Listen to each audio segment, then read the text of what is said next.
Hello, good day. The feast day after this Pentecost Sunday, the Holy Spirit being sent to us, is the feast day of the Most Holy Trinity. The awesomeness of God.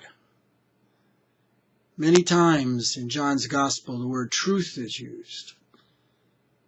God is truth. They're the same thing.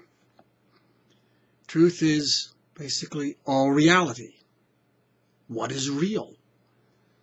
What is true? God was everything, is everything.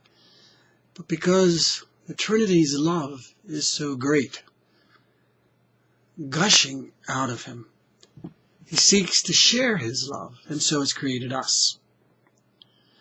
Going to the first reading from the Old Testament for this Sunday. He took a nation to himself. These were his people, the Hebrew people. And he was active with them. He was very much a part of their history. Sometimes for them, when they were in union with him. Sometimes against them, when they were against him. Your Lord is God, and there is no other. There's that sense of absolute supremacy. This is our wondrous God, our God over us. No room for idols. For those images that say that something else is God, for those things that we make God, make into God in our lives. Perhaps money, at times our own good health, our pleasures, just our own selves. I am God in my life. All too often we could do that. It's very natural. Going on to the second reading. This is just wondrous. At least I find it so. Paul's letter to the Romans. Those who are led by the Spirit of God are sons of God. We are children of God. So we share his wondrous awesomeness because he chooses to share himself with us. He chooses to share himself with us.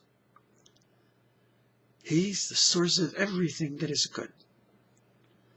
We become heirs, joint heirs with Christ. As Christ inherits, Jesus inherits all the things of God, we in union with Jesus inherit all the things of God. If we only suffer with him, so that we may also be glorified with him. Wow. Suffer with him. What is suffering? Well, giving up everything that our body, those things that our body holds as dear. Those good feelings. But at the basis of it all is surrendering ourselves to have God as the Lord of our lives. Not ourselves as the Lord of our lives, but God as the Lord of our lives. Humanly speaking, that's not possible. Human nature wouldn't let us do that. But for God, all things are possible. For God, all things are possible. Going into the gospel reading. Go and make disciples of all nations. Go and make them followers of the Father, Son, and Holy Spirit. Baptize them. Two sides to that coin. Washing away all that is not of God. Baptism, a washing away of impurities. Second side, filling up with God himself. Filling ourselves up with God himself. So that we're really filled up with his person, with his goodness. Observe all I have commanded you. He in His Scriptures gives us a sense of what we should be doing.